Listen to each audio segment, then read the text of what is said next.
High everyone, welcome back to my channel. আশা করি সবাই ভালো আছেন। আজকে আমি রান্না করে দেখাবো মাংসের বালাচাও। তো আশা করছি আপনারা আমার সাথেই থাকবেন। তাহলে চলুন দেখা যাক এটা কিভাবে রান্না করা যায়। দিয়ে দিচ্ছি একটু পেঁয়াজ বাটা, অল্প পরিমাণে দিব।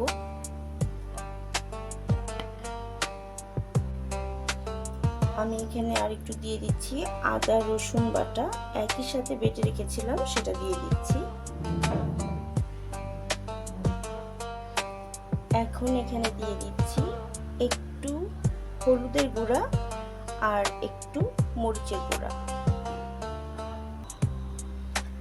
আর দিচ্ছি এখানে জিরার গুঁড়া, ধনিয়া গুঁড়া আর একটু গরম মশলা গুঁড়া।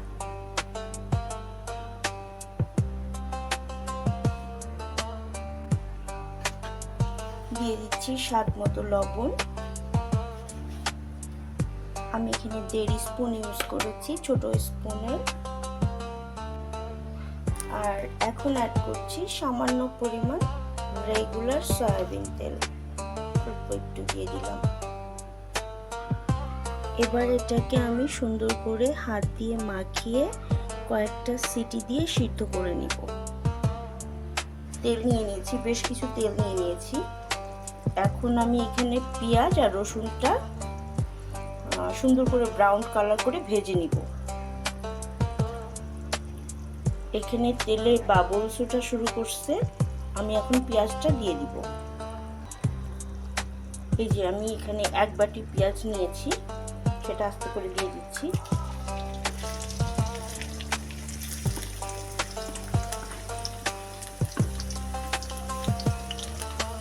এটাকে আমি সুন্দর করে ব্রাউন করে ভেজে নিব। দেখতে পাচ্ছেন আমি মাংসের বালাচাওটা অলরেডি রেডি করে ফেলেছি, আর সাথে পেঁয়াজ বেরেস্তাটা দিয়ে দিচ্ছি। এখন পেঁয়াজ আর রসুন একটু ভেজে রেখেছিলাম, সেটা দিয়ে দিচ্ছি।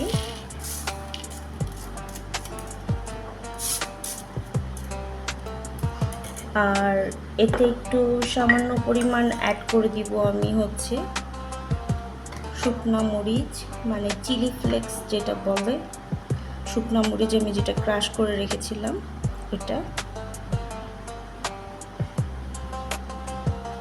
1 স্পুন মতো দিয়ে দিলাম। এখন এটাকে সুন্দরভাবে মাখিয়ে নেব।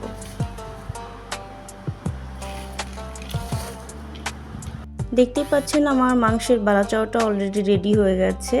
আর এটা দেখতে কেমন হয়েছে সেটা আমাকে জানাবেন আপনারা কমেন্ট করে।